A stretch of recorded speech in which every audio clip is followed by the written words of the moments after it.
What is up, everybody? Welcome back to another edition of the Sheehan Show. Me, Sean Sheehan, here on Sherdog.com. And we are back with our top 5 bets for the week in the world of mixed martial arts. And I'm giving you 5 bets from the UFC this week because it's such a massive card. Obviously, UFC 309, Jon Jones and Stipe Miocic. I was going back and forth with a lot of people on Twitter about this fight this week, but I'm absolutely... Do you know what? There's a few different words you could use for my emotions on this. I'm gobsmacked that so many people are not, mad for this fight and can't wait for it. To be honest, and that's the totality of it. And I'm also really, pumped for it myself. I can't wait. It's like, I don't know if everyone agrees on that, but like I'm finding it harder and harder to get like really excited about these fights. Like I think actually doing this betting show is a good way of getting excited because you kind of break down the fight and think, oh, it's going to go this way or that way, and that's even more than the betting itself is why I kind of love mixed martial arts. And I don't know, there just seems to be not as much of that these days, and then you get a card like this, and maybe it's because I'm an old fogey now at this stage, maybe, but I love seeing we haven't had the. I always like put these group of lads together, like Jon Jones, McGregor, Habib, and them especially. But then you could throw in a Dominic Cruz and a few more as well. Even like the likes of Brock Lesnar or Ronda Rousey. It felt like their careers were curtailed. We didn't see enough of them or have enough of their fights. And when you get to witness another one of them fighting, it's always fantastic. And then obviously you see Miocic, who is an all-time great, even if people don't like to acknowledge it. It's fantastic, and I can't wait to see it. But anyway, we will get to those bets here in a second. At the end, then there is a big KSW card this weekend and a big Cage Warriors card, and I'll run through those bets. So I know a lot of people like those cards and those bets as well. So we will run through a few of those, and I'll pick out a few bets rather than giving you as my main bets of the week. We'll stick to the UFC, so if you just enjoy that, you can watch that. And then at the end of the card, we will look at those two events and look at the betting odds on them, because there are a few. I think, do you know what? This might be a weekend for an Olaka. Might be a weekend for a parlay. So we'll have a look at it as well. And apologies, I'm dying with a flu for the last couple of weeks, so if I'm coughing a tiny bit in the middle, you can blame the Irish weather. What time? It's 9 degrees now, but it feels. I'll be honest, it feels colder than that. Right, let's get into it. Last week's bets, to round them up before we get to next week's. Another great week last week. We hit 3 of our 4 bets. Our flyer was very, very, very close. Pratis to win in the second round. He was only 10 seconds away from it. Plus 350 nearly, but the one that didn't hit was Diedrich over in Octagon. But other 3 bets did hit. Zamagulov won in Octagon at minus 225. The Raider at minus 275. It's not amazing prices, but Diniz Gomez won as well by decision at minus 163. So that was good, and some good there. Overall, 89 of 167, which is pretty good. Like if you double 90, 180, that's 188 bets. Or 167. That's I'll take that. I'll take that anyway. No problem about that. And the Flyers, we haven't hit a whole load of them, so we leave them to one side. Right, let's get into it, and let's go for our first bet. So I'm gonna save my main event talk for a couple more bets down the line. I'm gonna start with this one, and I'm gonna start with Marcin Tybura to beat Jonathan Diniz. And that's at minus 140. Now, there's a bit to play around with in this one. Obviously, Diniz was supposed to fight Derek Lewis not that long ago, so it's kind of short notice, I suppose, for Tybura, but short notice for both of them. Look, the weight cutting part of it doesn't exist, obviously, at heavyweight and all that. Maybe unless you're Derek Lewis. But so, it's not as big as issue as it is in other weight classes, I suppose. Tybura had fought and lost in August to Sergey Spivak, but it was an armbar, so it wasn't, he wasn't heavily knocked out or anything like that. He won against Tai Tuivasa before that and lost Tom Aspinall before that at the middle part of last year. And Diniz obviously is unbeaten 8-0. His big jump up in class was supposed to be against Derek Lewis, and now it is against Tybura as well. Now, going into the Lewis fight, I spoke about it here, and I fancied the knockout in that one. I wasn't sure who'd win it or not, but I fancied someone to get the knockout. I'm not sure that's the case here, and part of that is why I've picked Tybura in this one. I think Tybura, like watching Tybura, he's one of those guys that, and I was speaking, I won't spoil who the interview is with, but I was speaking to someone last night about an upcoming fight of theirs, and their opponent has a pretty good record. Let's say it's, I don't know, 18-5 or something like that. And in certain fights, they won a fight against a person who fought similarly to someone who'd beaten them before. So let's say, right, I'm fighting someone who's a wrestler and I get badly beaten and wrestled and lose. And I fight someone who's a wrestler in a few fight time and I win. Or I wrestle someone and I win, and then in future I don't wrestle someone and I lose, or whatever it might be, right? I feel like Tybura is one of those guys. You could see bits and pieces of different things from him all the time. You know, the Spivak fight was, was a good example of it. And I thought, maybe you'd see different things from him and maybe you didn't. But I feel like in this fight, he'll almost have no option. Now, he does, and, you can say this for a lot of the heavyweight guys. He will strike with Diniz, and he, would I be surprised at all if this fight was 15 minutes undefeated and he still won? No. But when you're fighting a guy like Diniz, who's coming over, he was kickboxer or whatever he was, coming over from there, I think you can add it in a little bit. Now, again, Tybura, one of those guys, Spivak, one of those guys, there's a few of them there. I'm looking down the names here. Romanov, Ivanov, Volkov, that I feel like if we put them into a corner, they'll come out of it in a different sort of way. And that might sound like gobbledygook here or whatever, but you're fighting a guy like Jon Jones. You've lost 2 of your last 3. You're probably holding on to a ranking there, and he'll probably get one if, if he wins this and goes forward. I think this is the fight where you have to mix it up a little bit. Now, again, I think there'll probably be plenty of striking from him, as there usually is. But if you can get the fight to the ground, take him down. He's seven submissions on that record as well. Choked out tied to Ivasa, similar sort of thing. I think he can get the job done. Now, Diniz, the one thing I would say about Diniz is he obviously is talented on the feet and he can fight. But I feel like it hasn't translated over fully for us now. I wouldn't lose hope that it would at some stage, but I think it might be a little bit early in his career to fight someone like Tybura, who's a little bit worldly wise. Like with the Lewis one, I thought like Lewis, we've seen Lewis in the past lose those sort of fights, where he at this stage of his career probably shouldn't, but does. So I think there's a possibility again, but he's also won those fights and probably won fights he shouldn't have won. Whereas Tybura, that's not usually, apart from the Spivak one, maybe, since 2019, and he fought Spivak back then as well, and you know how that one went. He's won every fight you'd expect him to win. Like, he lost the Volkov, lost Aspinall, but beat everyone else. To Ivasa, Ivanov, Romanov, Harris, Hardy, and more. So I think he'll do the same here, and I think he'll win this fight. -140. Honestly, when I was looking at this line, I was expecting him to be a lot more. Maybe it's the short notice and all that, and Diniz had a camp, but I fancy him, and I like that. I like that an awful lot. Right, bet number 2 of this week.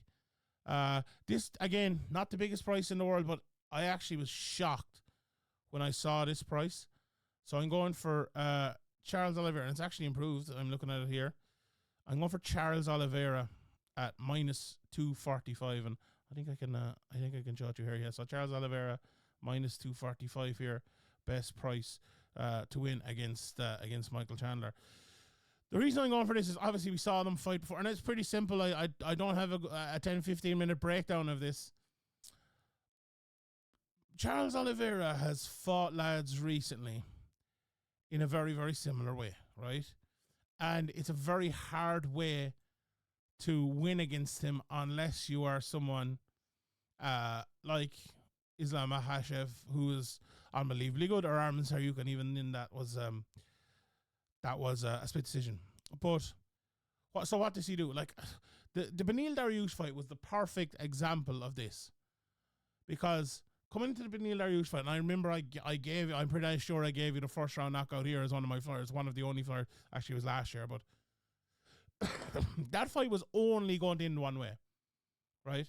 Because Oliveira will throw everything at you in the hopes of two things: that he'll either knock you out, or the fight will end up in the ground, he beat you with jiu-jitsu. Beneil Dariush hits very hard, and he's really good at jiu-jitsu, but doesn't hit as hard as Charles, and isn't as good at jiu-jitsu as Charles. So there was no way he was ever winning that fight, right?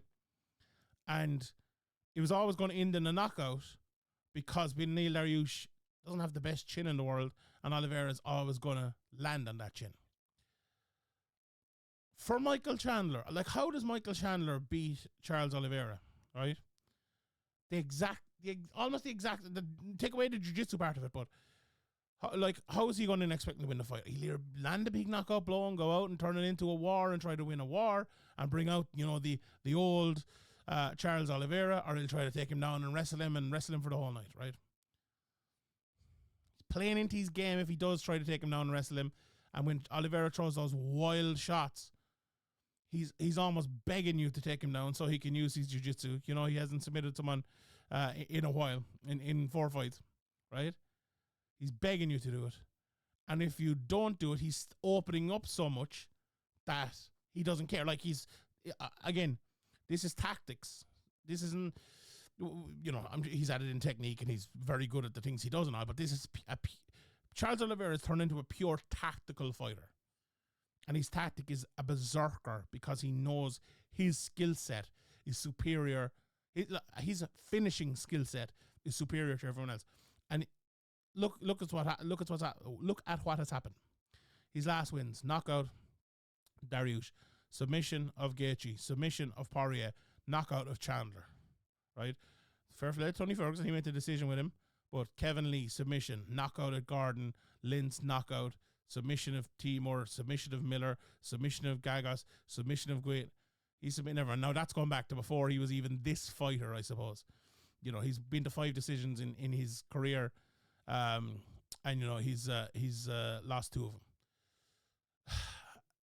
He is going to finish Michael Chandler. I'm almost sure of it.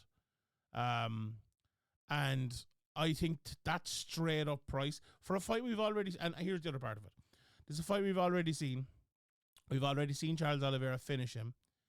And I think between then and now, what has happened?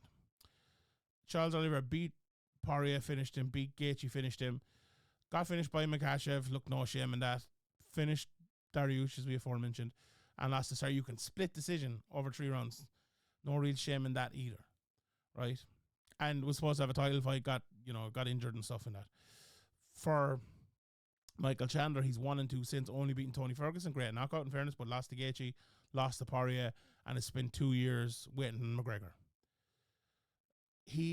Chandler is 38, DuBronx 35. It's all pointing in DuBronx's favor. Like, who's further away from their prime? There's no doubt about it. It's Michael Chandler. I don't think anyone would disagree with that. Who has been more active? Who has been fighting better? DuBronx.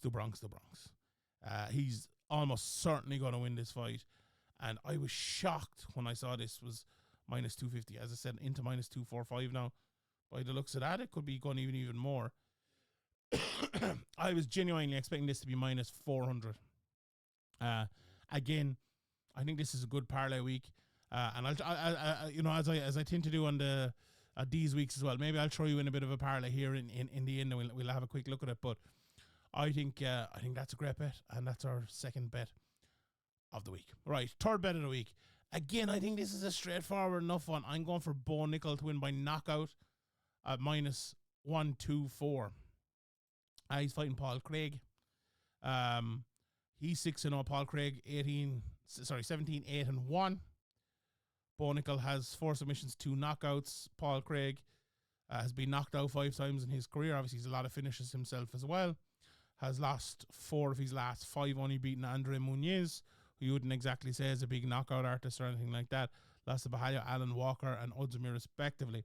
Obviously, you know, you look at this and you think Bo Nickal is obviously a high-level wrestler and all, but what we've seen in his career thus far has been very good wrestling, obviously, but very good.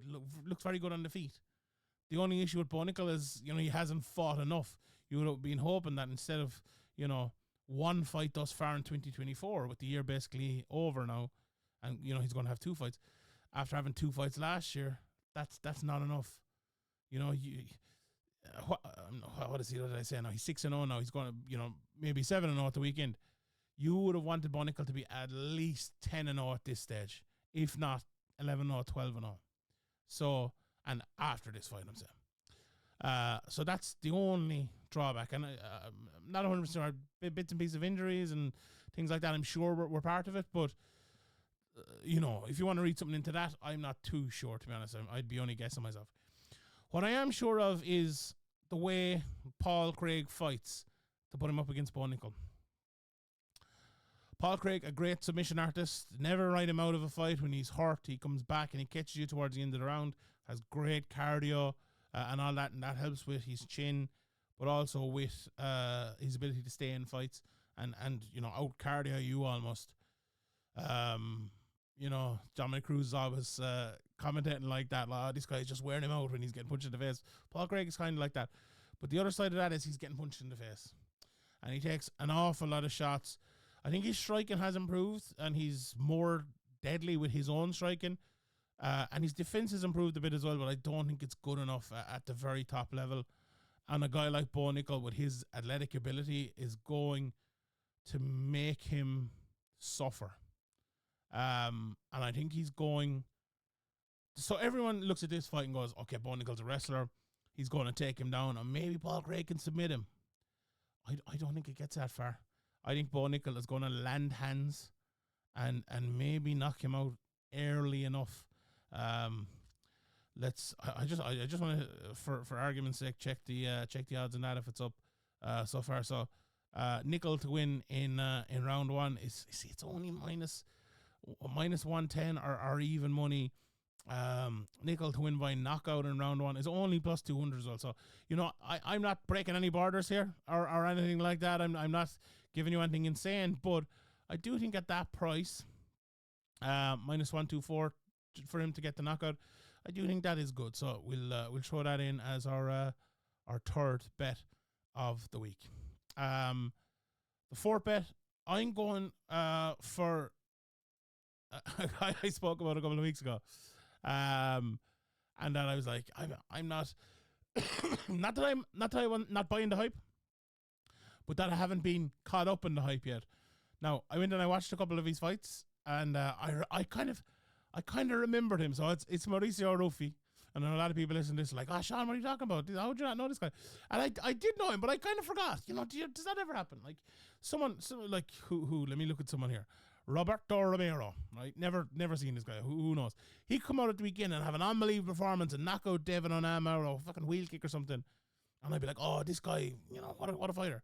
And then I sound like Donald Trump, what a fighter. He could fight in 3 months' time, and I would remember who he was, right? I cover so many cards every week, so many fighters. It's impossible, and I wish I had a better memory, and I wish I could remember all these guys. But Ruffy just fell into that for me. But then I went to watch him and go, oh, Jesus, okay, this guy is very good. He's out of the fighting nerds as well. And he's fighting, I can't pronounce your man's name, James Clintup? Goku is his nickname anyway, out of Peru Lima. You know, not a bad fighter, but he went to split decision with Borashev. He got submitted by Padilla. And, you know, he lost a few fights earlier in his career as well, and you could maybe write them off. But he's a guy who likes to knock out. He's well able to fight on the feet. He is, you know, not the... how would you put it? He's not the biggest finisher in the world. You know, he's had 16 fights and half of them have been decisions. And when you're fighting a guy like Ruffy, I think that is an issue. You know, Ruffy's 11 fights, 11 knockouts. 10-1, wants to be knocked out himself. And I think he's going to knock him out here as well. So I've gone. Did I even tell you what the bet was? The bet is the under 1.5 rounds. Now, I was going to go Ruffy early, but it's a similar enough price. Let me just pull it up for you here again and see if I can look at it. So, yeah. So the under plus 125. Ruffy to win in round 1 was plus 195, but it's a round and a half, so you're giving yourself an extra bit of time. Ruffy just to get the knockout himself is minus 140. So that was the kind of, sorry, I'm addling you up here a little bit. That was the bet I was looking at, minus 140. But instead of that, the under a round and a half, because I do think you get the knockout early. Plus 125 for the under 1.5 rounds. I like that an awful lot. I really, really like that bet, and I think I think it could be a goal here. I just think his ability to jab, his speed is going to be too much for Goku. That was the one thing that really stood out to me. I just don't think he's going to be able to live with him early. Now, when I say live with him early, I think live with the speed early. I think he'd be able to take shots. Like James is a very, very tough guy, seemingly, and well able to stay in there and fight. But against Lintop, against Ruffy, it's just going to be too tough for him. So those are the 4 bets. And I told you get to the main event. So here's the main event, and here's the main event bet. I couldn't believe when I saw this price. Could not believe it. Jon Jones to win via decision at plus 440. Now let me just check that again. Yes, plus 440. Can I show you here? I can. Here we go. Jon Jones to win by decision. Have I it up too far? I don't. Plus 440. Can you see it there? Jones win by decision plus 440. And we'll jump back to those in a second and we'll have another look. I couldn't believe that when I saw it. So the big thing about this fight, let's throw out a few of the issues, right? A lot of unknowns. Jones has fought for 2 minutes and 4 seconds in the last touching on 5 years.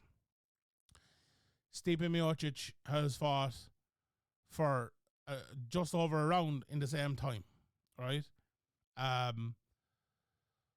They're both getting on. I wasn't necessarily convinced about Jones against Gan. I'm not necessarily convinced about Jones as a heavyweight. Jones has had a massive injury. Stipe is obviously, he didn't look great against Francis Ngannou, let's be honest, and he's 42 now, and that was 3 years ago. Now, I've been arguing with people all week on Twitter about this fight. I'm still massively looking forward to the fight. All those things maybe add to it a little bit for me in terms of the intrigue. Plus, if it's a good fight, I think it'll look an even better fight because of all those issues. And I'm really hyped for it. I really am hyped for it. And after putting all those things together, my positive takeaway is that Jones is going to look good and Stipe is going to look good, right? I might call me foolhardy, call me stupid, call me a romantic, but I think that's what's going to happen. And you know what I think is going to happen because of that? I think we're going to have a good, even 5-round fight. And when we have good, even 5-round fights, Jon Jones usually wins them. And usually, always, he's won 10 times by decision. Dominic, Reyes, Santos, Smith, Semprou, Cormier, Teixeira, Gustafsson, Rashad, and we'll go on and on and on. Have I got them all there? Stephen Bonner, R.I.P., Gusmo, back in the day. Oh, they're there. Jon Jones wins fights by decision. Now, not to say Stipe Miocic doesn't. Absolutely, he's won his fair few fights himself by decision. 5 fights by decision. Well, I give him to Cormier, Francis. Geez, you have to go back in a bit. Gonzaga, Nelson, and have we one more? Joey Beltran. Shout out. Joey Beltran. Almost RIP. Joey Beltran was your man who shot, wasn't he? So yeah. We have a classic fight here, and I can't wait for it. And I just look. So Jon Jones has fought 28 times, 10 decisions, 17 inside the distance, and obviously the no contest again. So he's fought 29 times. Sorry, but a lot of those have been loaded towards the latter half of his career. You know, his last 4 fights, 3 of them have gone to a decision. Even, you know, fights before that, the Gustafsson one and the Cormier no contest were both into the third round. There was 4 decisions in a row before that. So since, you know, how would you put it? Since he started fighting his own era of fighters in 2013, it's almost been all decisions, right?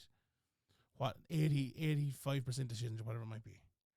And I think, you know, he will be wary about having been out for so long. He'll be wary about the injury.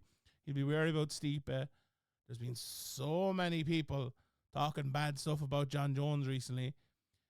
We know what type of character Jon Jones is. So, all of that said, I don't think he's going to take any great chances. You know, you look at Stipe's record. He's been finished 3 times in his career. Okay, you know, that's a Francis Ngannou and Daniel Cormier were 2 of them recently. But, you know, Francis Ngannou, he came back and he beat Cormier twice after that. So I don't, like, he's not a guy that's just getting finished willy-nilly all over the place, you know, and he's a lot of finishes himself. I don't think he's getting to Jon Jones. I think Jones is going to keep him at the end of the jab. I think Jones is going to keep him at the end of the kick. You know, hurt his knee. Stipe is going to keep going, keep getting through it. And I think it's going to be Jon Jones to win by decision.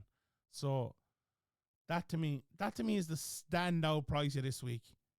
Plus 440 Jones to win by decision. So those are the bets, and we will see how they get on. So let's go with the parlay here. And you know what? I'm going to pick the parlay as we go.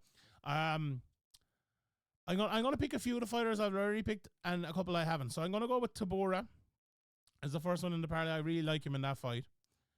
Then I'm going to throw in Oban Elliott here. Now, Oban is minus 250. And I have a lot of time for Basil Hafez. I think he's a very, very good fighter. I think Oban should be favourite, but I think he minus 250. I think he'd be closer to minus 150, maybe minus 175. I think that'd make more sense in this one. So I'm going to throw him in there. I'm going to throw Jon Jones in there, even though he's not massive. You know, he's minus 625. And I'm definitely throwing Charles Oliveira in here on this one as well. Now, that parlay is plus 289. It's plus 289, that parlay. And I like that an awful lot. I like that an awful lot, that parlay. So we'll go with that for the parlay of the week. Okay. Right. Let's touch on some of the other bets of the week from other promotions.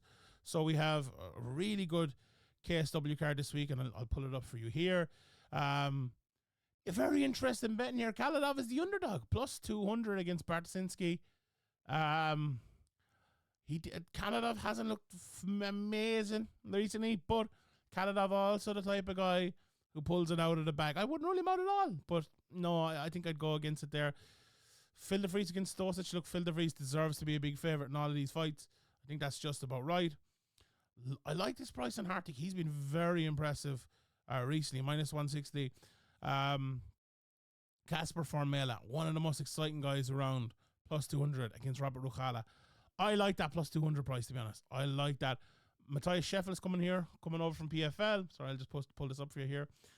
He's fighting Arda Vajcik, but he's a beast. I like Arda, a minus 275, to be honest there.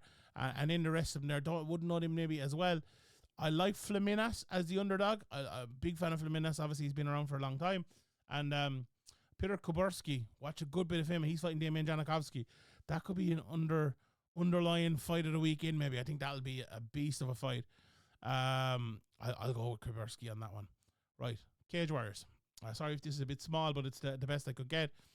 The championship at light heavyweight. Andy Clamp, a big favourite over James Webb. I think that's just about right there. Maybe could have been, maybe closer to minus 250 or something like that for Clamp, but I do think he should be the big favourite. Webb is the underdog there. Bagley against Bacchus. If people are giving you this price, or giving me this price 6 months ago, I would have been definitely going for Bacchus at that price. Now, I thought about a 50-50, but Bagley looked so good last time out.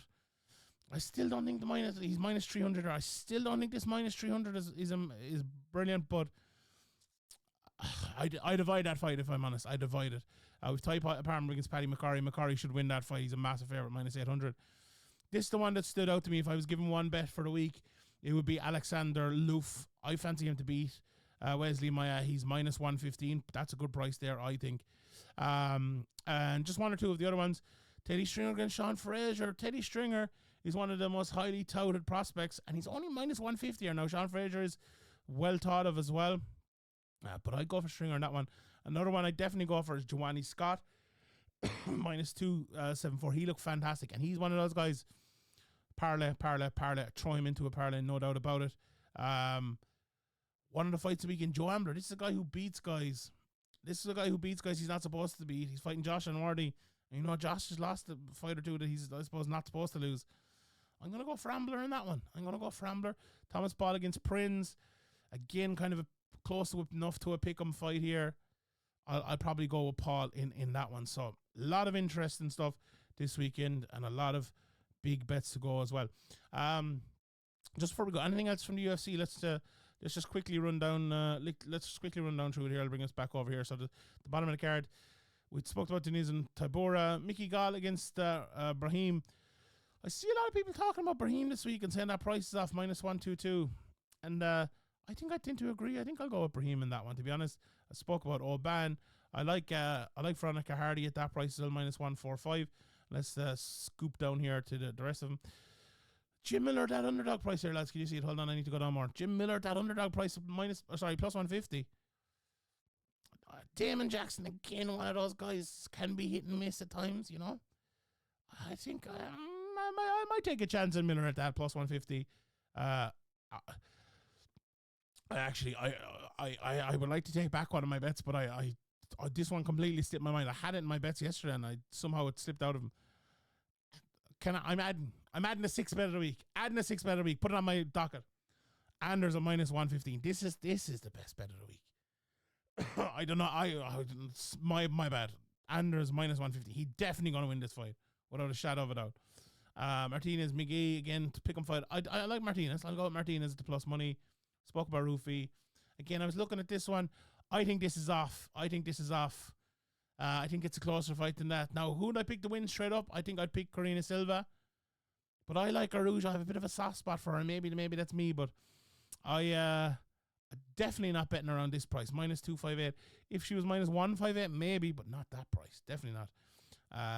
I see a lot of people saying Craig and Nickal, the price is off as well, plus 750. I think that's just about right. I wouldn't be betting it, but I think it's right. I think this one is too short. I think Oliveira is definitely going to win that fight. And then a main event, Jones against Miocic. Let's have a look down through a few more of these bets for the year. So the over-under. Let's look around the middle if you think there is a finish coming. So under 4.5 rounds, minus 350. Hold on, under 2.5 rounds, minus 144.